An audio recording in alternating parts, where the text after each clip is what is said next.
Hey there, thanks for watching all our videos.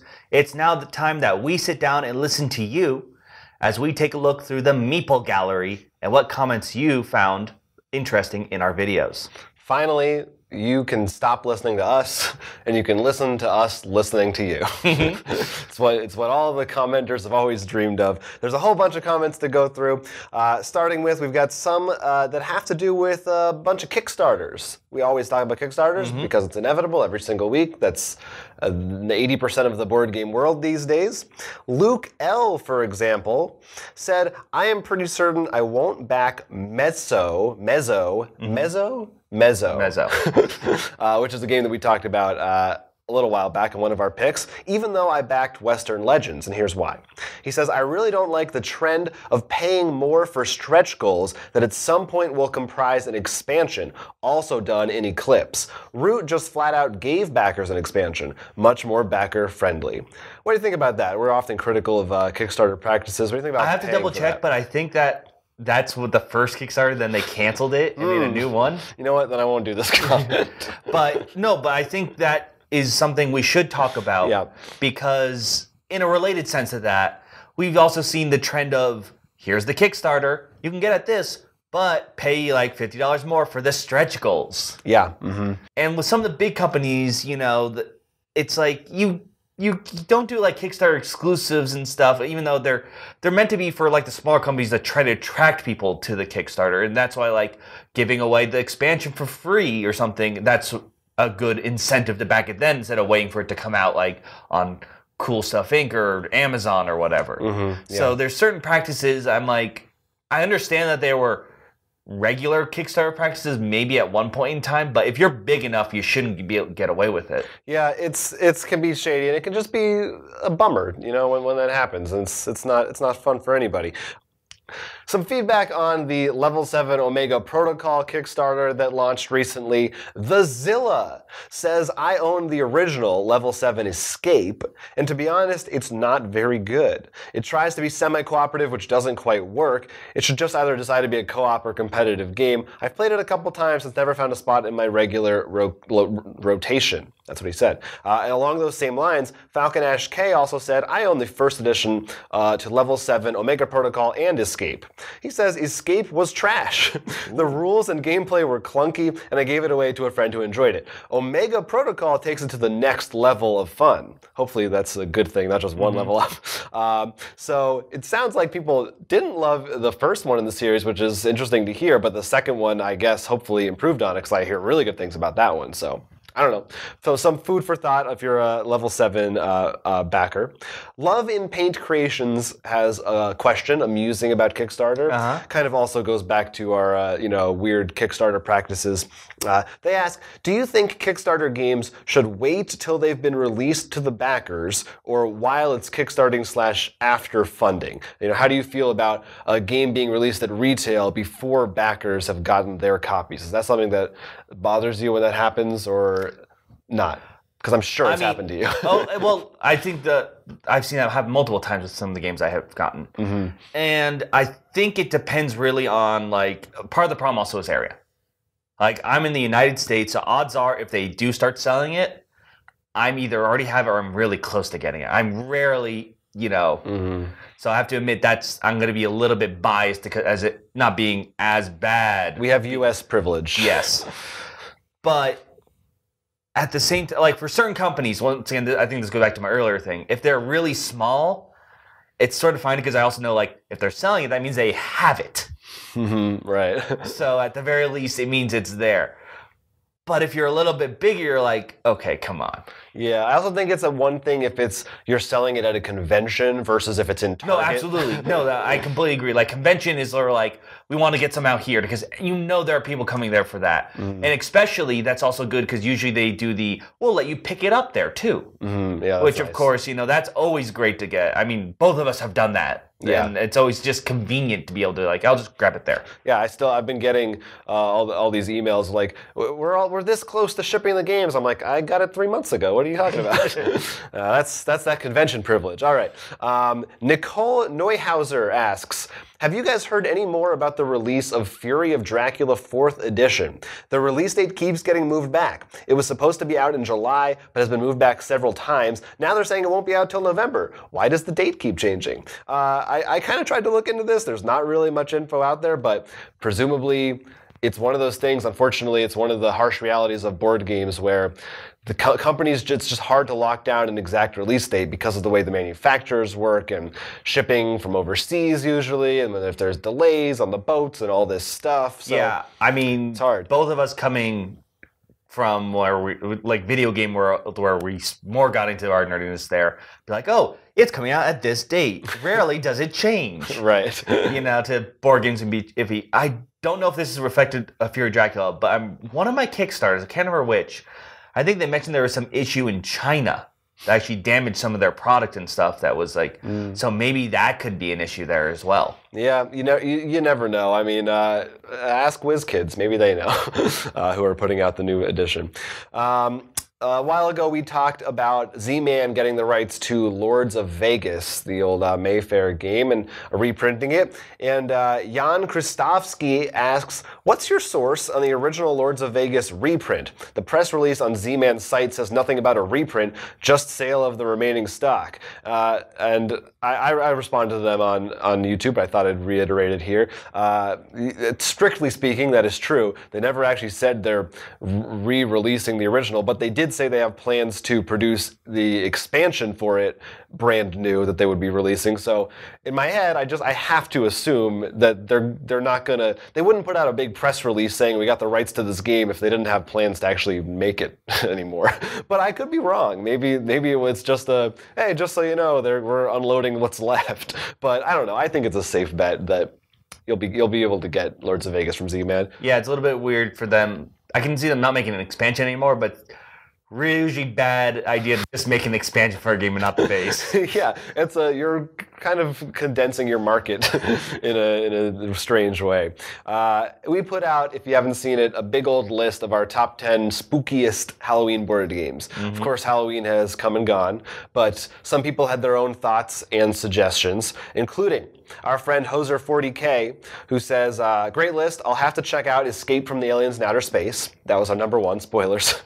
The only Halloween-type games in my collection are Campy Creatures, Eldritch Horror, Dead of Winter, Legendary Encounters Alien, Arkham Horror LCG, One Night Ultimate Werewolf, and Ghost Stories. And I did just pre-order Fury of Dracula 4th Edition, but it doesn't look like I'll get it until November. See, it all ties in. Do you think it will make for a good game to play on Thanksgiving? What do you think? You like to play a little spooky game on Thanksgiving once in a while? I mean, considering all the Lovecraft games, yeah, I probably play it 24/7 at this point. Yeah, there's never a bad time. Dracula's all about feasting. Well, that one's good too because it's a bit more. The 1v all is a bit more social, so that could be good with things. I mean, depends on who's at your table. Yeah. Make sure you're at the kids' table. And a bunch of other people chimed in with their own suggestions of Halloween games that they like. Kareem Thalgard said Dead of Winter, The Long Night, and Mansions of Madness 2nd Edition are two of my all-time favorite games. However, I just played Deep Madness, and that was a great experience with some awesome cinematic, action-packed, and tension-filled horror. And that's another one. If you've been watching us, you know that we hopefully will be able to play it soon. Yeah, I just got it in the mail. There's a lot there, so it's gonna take some time before we really get into all the nooks and crannies. If we really want to, that might end up losing our sanity there. We'll nook, we'll cranny. Kareem also says one more game I think deserves a mention as being very Halloween-y is Last Night on Earth. That's one we actually brought up. It's one we've played forever. But I didn't think it was on the list because we really were focusing on spooky factor. And I felt like as far as spookiness goes, Last Night on Earth, a little bit, but it's not really, it's more cheesy. It reminds me of the old cheesy horror movies, especially the cards. Like, there's even the one that's like, since it's the last, like, if two teenage characters are in the same area and stuff like that. So it does have that cute flair there. Yeah, it does have the soundtrack. That's true. Have the spooky music factor. Flying Frog does win that, and all their games have a soundtrack, so they really try to get you into the atmosphere of their game. Yeah, so it's worth a mention. Lahm Del Butler said, "Stay away." the Game as a suggestion, which is one I didn't know about, but it sounds like sort of a The Thing type game, but with more of a Lovecraft bent to it, where it is one player is the Thing and they can infect other people. So I don't know, maybe look for that one out there. We too make those noises. I lost my place. You're a thing. And speaking of the Thing, the Ernie Force, I don't know how you say that, it's got 2 S's, said, odd you went with The Thing board game, that was on our list. I heard Who Goes There was much better. I haven't played either of them. We haven't played Who Goes There, so I don't know. Maybe it is better, but we didn't play it, so it's not on our list. But you can let us know in the comments if you think it's better or not. And another one that was on our list was the 10 Candles RPG. And we actually did a full playthrough of 10 Candles, which you can watch on our channel. Where I was the one who screwed up and blew out a candle way too early. That did happen. Well, we actually got a comment from the designer of 10 Candles himself, Stephen Dewey, with some advice for us. He quoted something that we said, probably I think I said it, I was the GM during that game, where I said there were times when I was a little frustrated because if I did have a cool idea and the person succeeded on the roll, I would lose the opportunity to tell. The way the game works is whoever wins the roll gets to tell the part of the story, where it's not just the GM, it's collaborative. And Steven says some advice. The GM controls the pace in 10 Candles, since it's always up to you if something is a conflict or not. My golden rule is have players roll dice when you don't know what will or should happen next. If you do have an idea, just narrate it.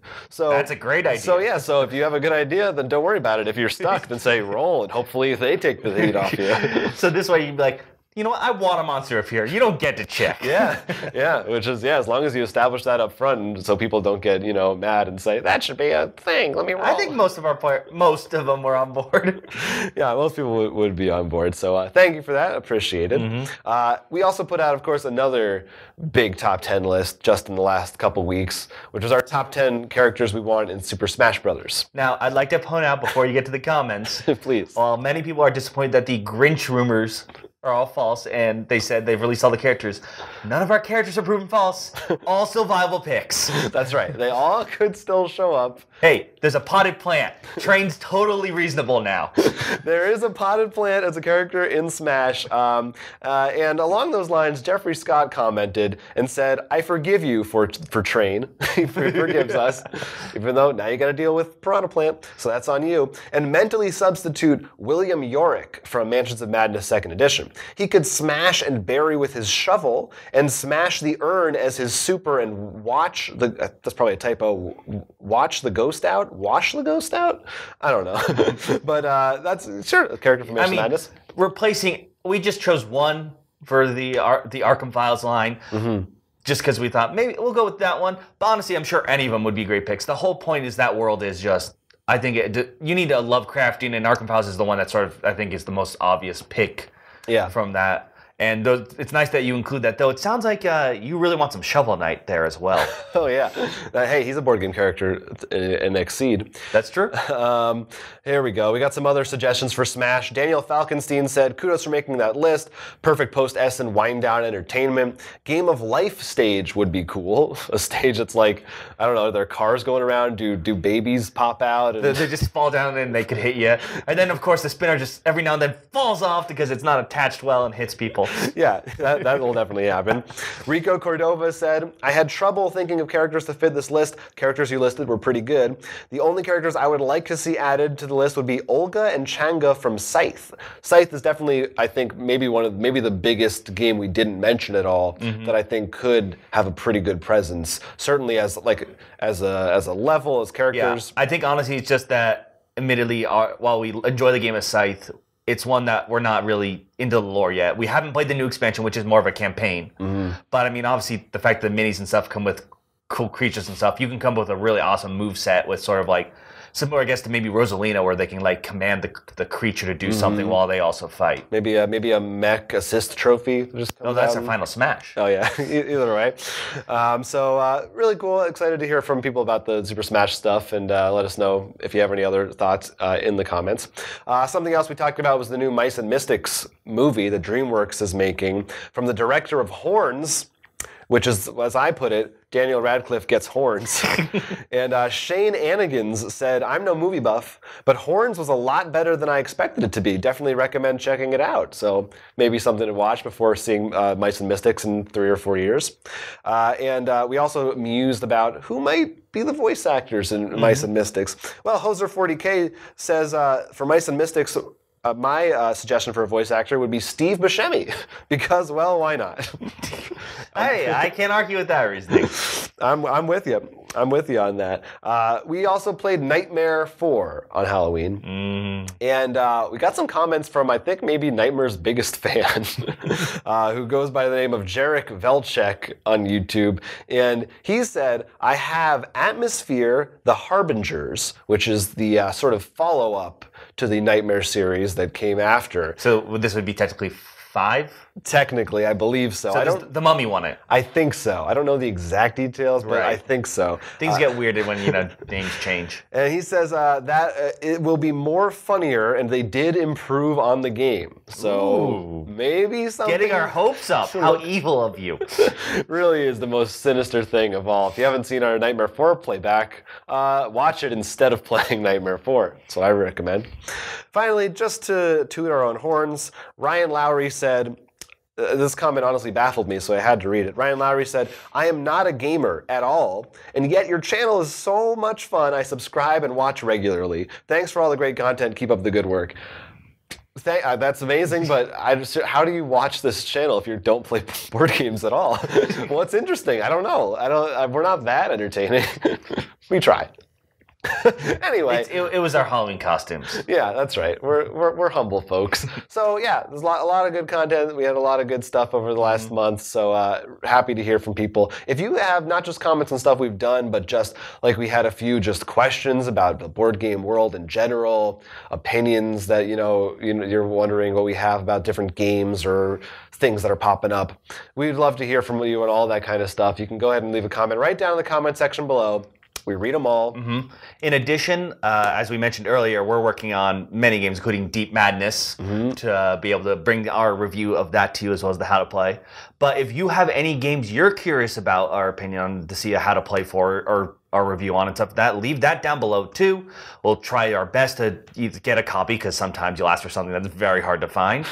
But we'll try to play it and let you know what our thoughts on it. Leave it all down below, and while you're down there, follow us on all our social media and stuff if you want. You could even at us a question on Twitter @RollForCrit, or on Instagram @RollForCrit if you want to ask us a question somewhere else, or email us rollforcrit@gmail.com.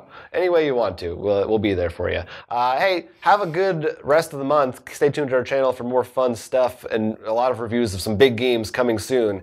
I'm Jonathan. I'm Will, and join us again in the Meeple Gallery. To the other table! Yeah, I just assumed that guy, as soon as he started